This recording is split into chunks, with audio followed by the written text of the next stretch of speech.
Good morning. I'm going to be talking today about SUNx Malta and climate-friendly travel. You'll all be familiar by now with the swoosh diagram of Jeffreys. Essentially, this charts the incredible impact that Maurice Strong had on the UN system in terms of primarily putting climate change at the top of the global agenda. But it's also about the changes within the UN system from the Stockholm Environment Conference through the Brundtland Commission, very importantly at the Rio Earth Summit where Jeffrey met Maurice, and together they worked over a 25-year period to take Agenda 21 and to apply its principles to the travel and tourism industry. And essentially this became the influence and the inspiration for what we've put together today in the Sun programme. And as you know, it's all focused really on two key milestones. The Sustainable Development Goals with their 2030 targets, which apply to all sectors of life and economy. And then the 2050 targets, which were set out in Paris with the 1.5 degree limits to global warming, and that focus for us on SDG 13 as being the only one of the SDGs which has existential consequences if we don't address it. And the graph that we use below is really to highlight that. The thing which resonates in so many of the presentations which Jeffrey gives is when he talks about freeze or fry and the impacts on future generations, which essentially is the underpinning of the whole of the sustainable development movement. It's about leaving a future for our kids and grandkids which is sustainable and gives them an opportunity to continue life in a way which people can prosper so that it doesn't impact others further down the line. We started, the Sunnex system was focused around a network of sun centres. They were designed as research and innovation centres, which would look at big data and analyse its application and relevance at a local level. We had a concept for a technology platform which would be cloud-based and link these centres and their teams of researchers, and it would have a multiplier effect which would cover all of the different components in the bottom half of this diagram, reaching out into access to green finance, looking at the various different elements of sustainable tourism, integrating culture, innovation, lifetime learning through education, and then the other inside parts of the donut, if you will, on this chart, which is all about aligning with the Sustainable Development Goals, focusing on the Paris targets, but also providing climate resilience. And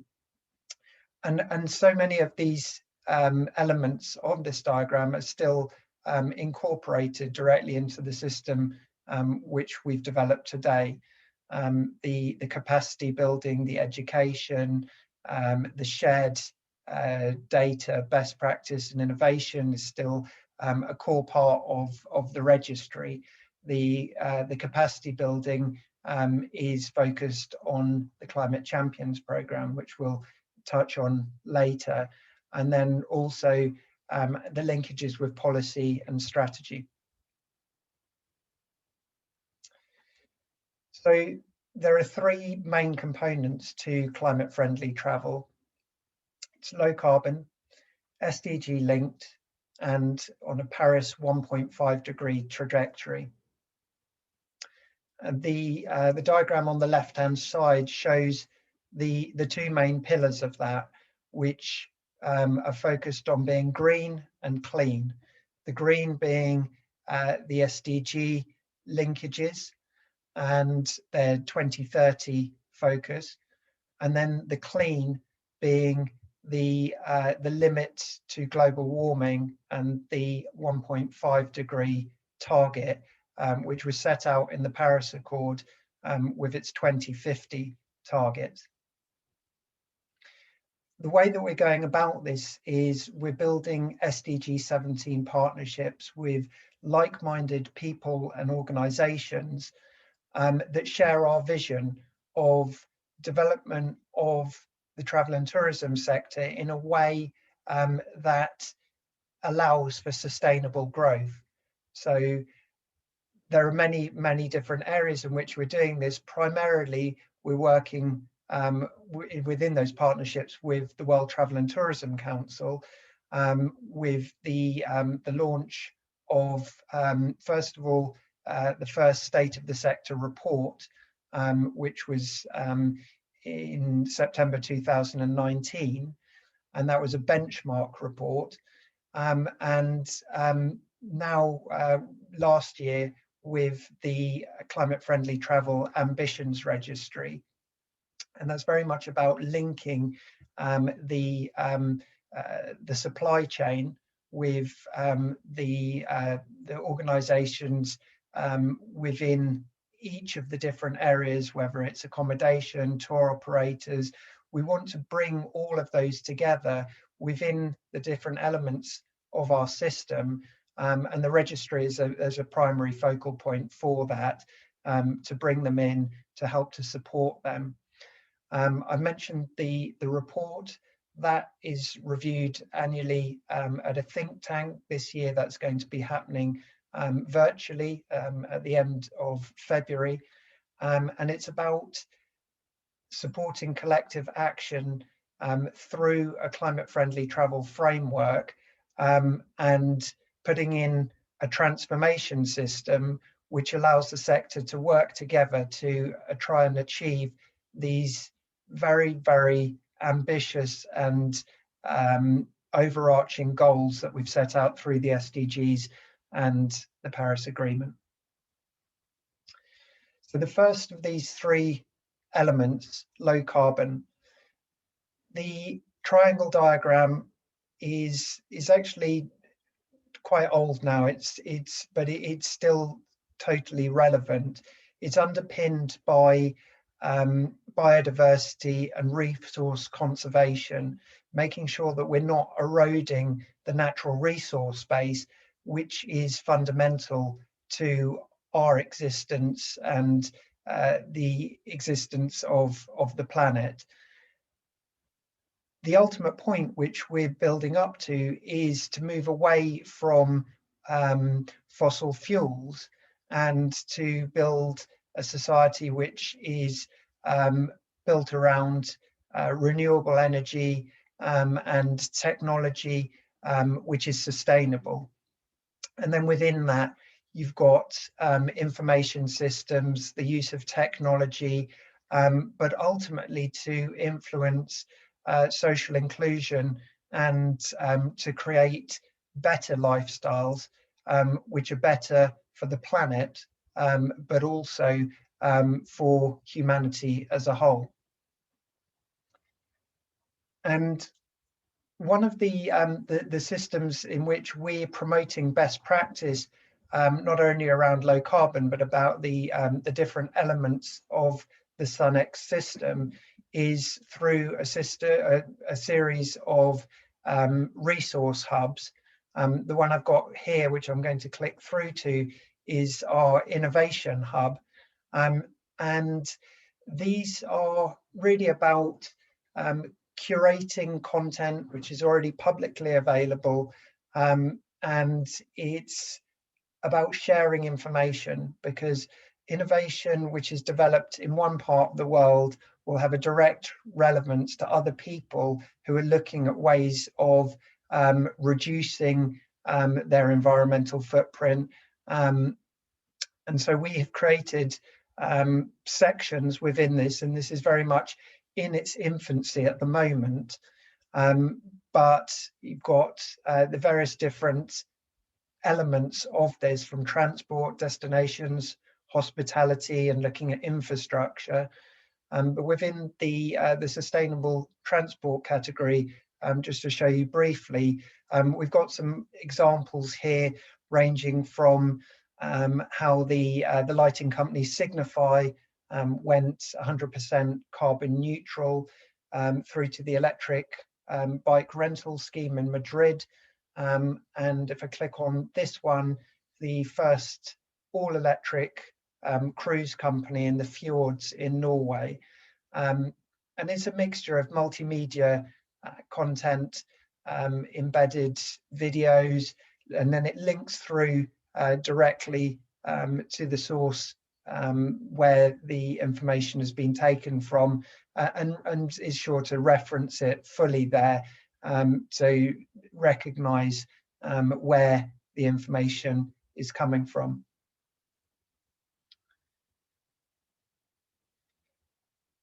So each of these areas, whether it's transport, buildings, clean energy, there is a vast amount of information to tap into, and it's really about helping to identify the emerging technologies and areas which are going to have the most relevant impact to the travel and tourism sector. So within transport, that could be electric vehicles, it could be hydrogen fuel cells for public transport, or within buildings, retrofitting, raising standards.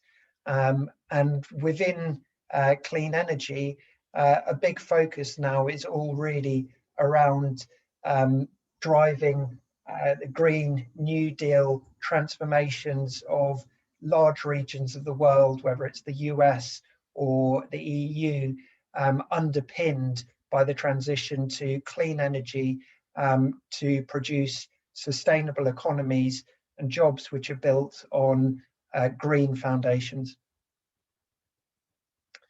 So the second one is the SDG linkage.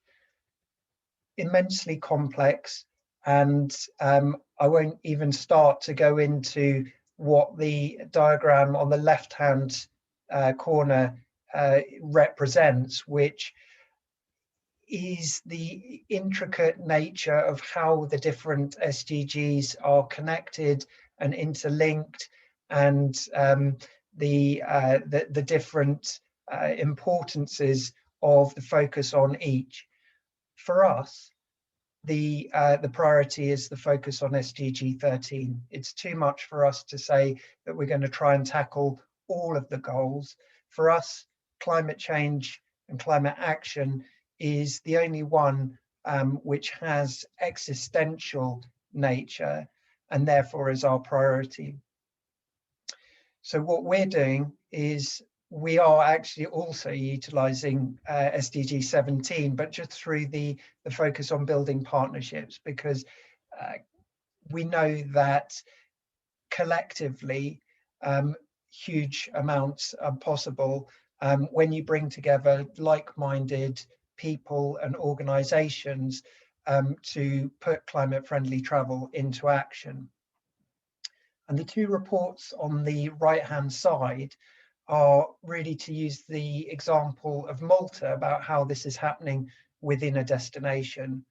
The 2030 tourism strategy, which has just been released, I'm glad to say, thanks to Jeffrey, is incorporating climate-friendly travel is a part of that through the work which we're doing with the Maltese Ministry for Tourism and MTA, and also the 2050 vision that Malta has of their sustainable development vision is very much about identifying the relevant SDG linkages and how you put that into place within a destination, and how that looks in reality. And if I just click through briefly on that, once this loads, I've selected this section, which is about transition to the low carbon economy. And the highlighted text down here is about the tourism sector and changes with regard to accommodation and tour operations in order to adopt the highest standards of sustainability and efficiency. And it's really all about how their sustainable development vision contributes to an overall focus on addressing the importance of tackling climate change, but also creating a sustainable economy which is based on essentially low carbon economics, but social inclusion, and all of the really important parts contained within the Sustainable Development Goals. Finally, Paris 1.5 degree trajectory. As you know, it's the nationally determined contributions which map out how this is going to be achieved on a country and regional basis. Again, I've chosen to look at Malta, and I'm not going to go into the details on this, but the graphs and diagrams on the right-hand side were produced by the Climate and Energy College at the University of Melbourne, and this is getting into the granular detail about how the greenhouse gas emissions and looking at it on a per capita and GDP basis, about how you actually go and affect this change at a country level. And it's incredibly complex. And that's something which I would profess to have any knowledge on at all.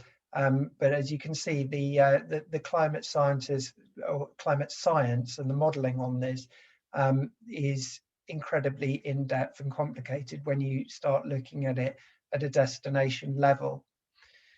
What we're trying to do is to look at how we can take this down to a company and community level, and that we're primarily doing that through our climate friendly travel ambitions registry, which is helping to support companies and communities to create sustainability plans which map out how they are going to take this 30-year journey and become climate neutral by 2050. And again, it's complex at a company or destination level, but also equally complex within a large company like Hilton, for example. But when it's broken down and when it's mapped out and planned and with the right support, you can see how it becomes something which is built into your strategy, whether you are a company or a government. So the Sunnex system has two main pillars, and Jeffrey's going to go into the details on these afterwards. But essentially, we have action and education. Within the action, it's about supporting again, companies and communities through the climate friendly travel ambitions registry. And it's all about creating roadmaps and benchmarking and then planning sustainability strategies, which are all focused around the gradual reduction on emissions, and setting targets year on year and every decade to plot this course through to climate neutrality by 2050. And as we know from Susanna Becken's lectures, really we've got a 7 to 10 year window to make the hardest changes within that journey, because of the fact that currently, with the trajectories that we're on, the most difficult changes need to happen in the very near term, which is why the 2030 targets of the Sustainable Development Goals are so important. And next we've got the education section to our work, which is primarily focused around this course, and the fact that we want to create an education framework which empowers the next generation of change makers to go on and to work within the industry, to implement strategy, but also to work at a community level through training. And we have a target to empower 100,000 strong climate champions across all UN states by 2030, which is our plan for our kids. This is also supported with the work which we're doing through the Youth Summit and the awards, and very much focused on creating an education system which is tied in with academic partners, but is very much focused on the practical side of supporting people whose careers are going to be focused on putting climate-friendly travel into action. So the core activity that we have is really mapped out through a series of annual events, but some very important programs. So we have our annual Morris Strong climate event, which first happened in New York in 2019. It was tied in with the WTTC Climate Action Summit, and takes place also in line with the UN General Assembly. Last year, we used it as a launch for the registry, which I've already mentioned is about the support for companies with regards to formulating their climate action plans. We have an annual report. The first one in 2019 was a State of the Sector Ambitions report, and we're just about to launch the follow-up to that, again in partnership with WTTC, and very much focused on showing changes within the sector, which are creating essentially a roadmap for change over this coming 30-year period.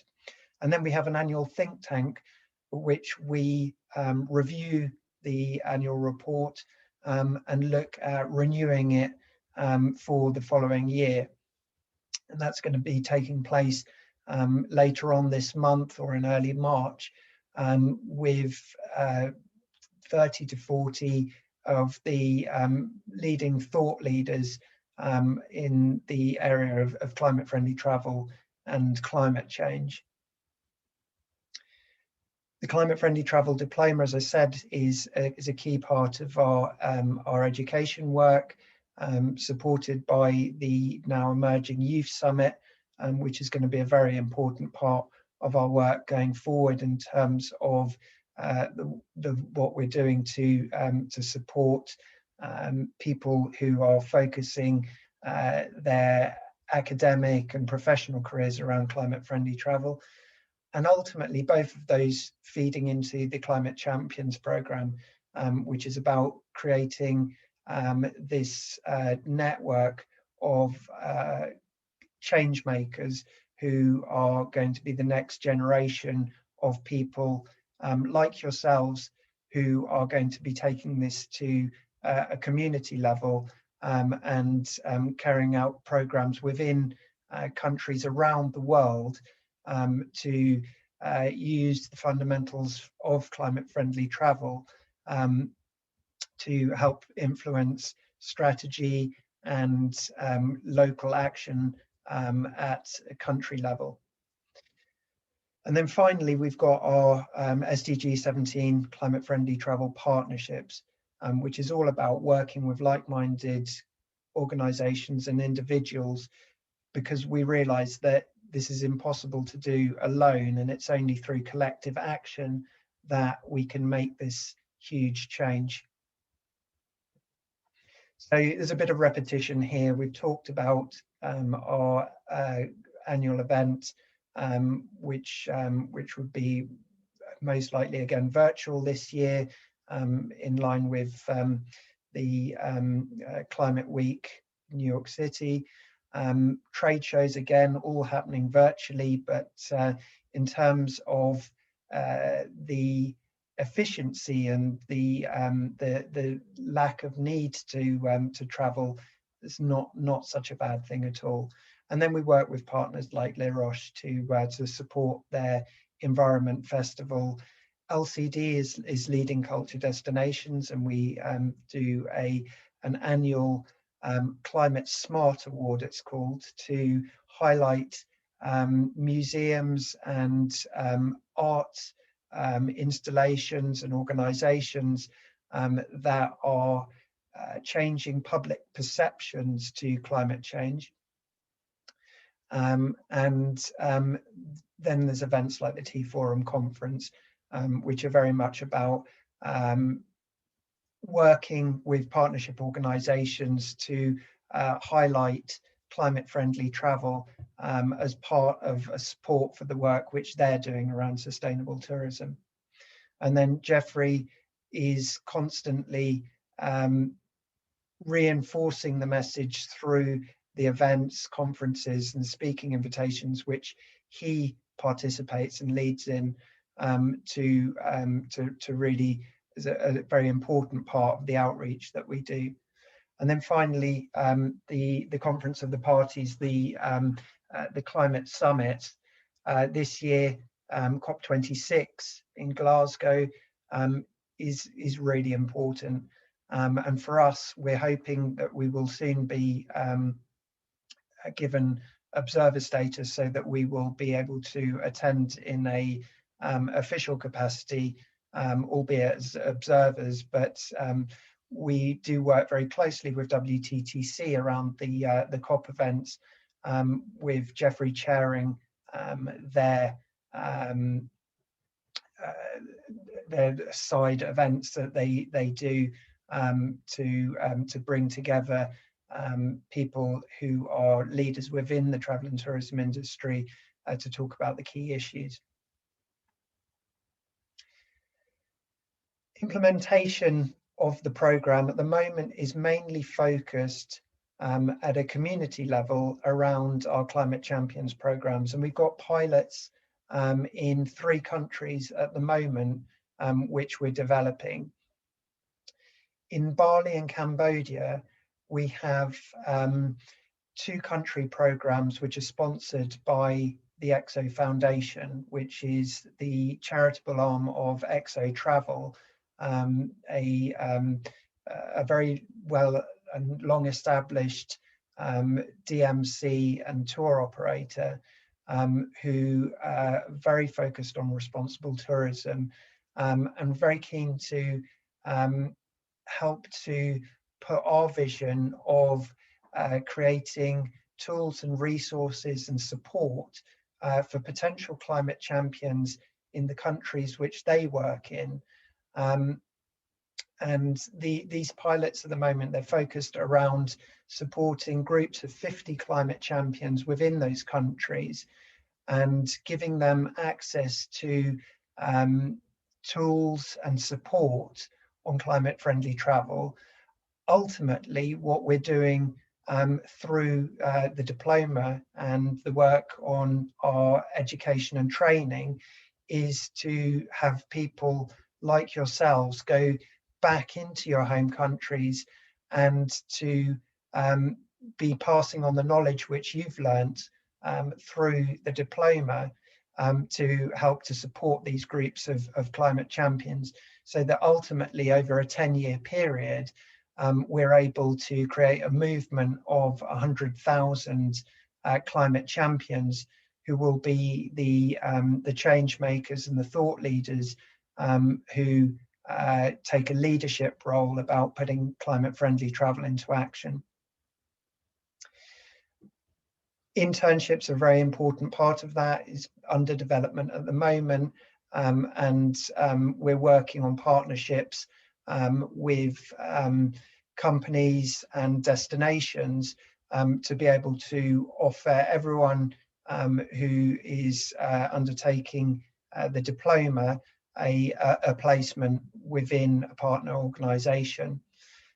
And this very much feeds into how we implement this vision at a destination level. The picture in the bottom left-hand corner is actually a visualization of the inside of a sun centre. But the reason I've chosen to include it is because of the fact that I think it's still very much relevant to the way in which we want to operate at a community level. It comes back to shared innovation and being able to combine technology with education and training to support action at a community level. And so it really comes back to the original vision which Jeffrey had about this global network focused on partnerships and shared innovation. But it's now very much underpinned by our work on education and training and how we can support change at a local level. The SUNx Malta team, I've included this just to give you a little bit of insight about the people who are behind this.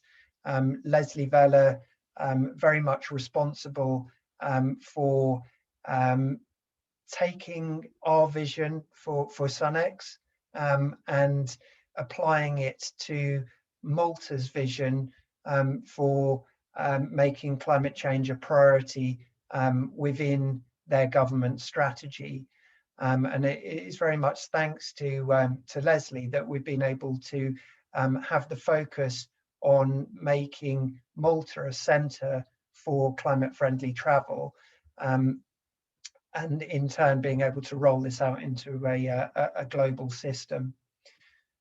Felix, as you know, was the person who helped to develop this with Jeffrey, thanks to their long-standing relationship with Maurice Strong and taking his vision for sustainable development and the application to making climate change a priority for the travel and tourism sector.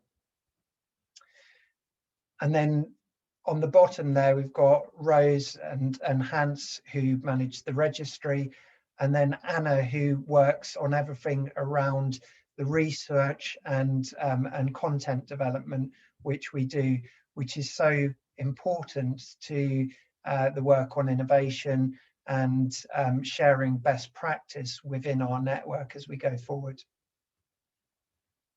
So finally, we want the next 10 years to be the decade of climate friendly travel.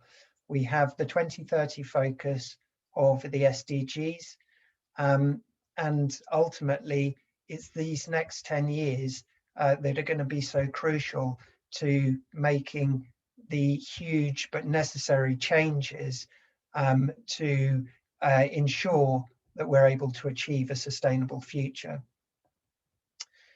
Ultimately, we're focused on huge ambitions but we know that by working collectively and by having a very singular focus on the importance of climate change, that we can make this possible. Thank you very much.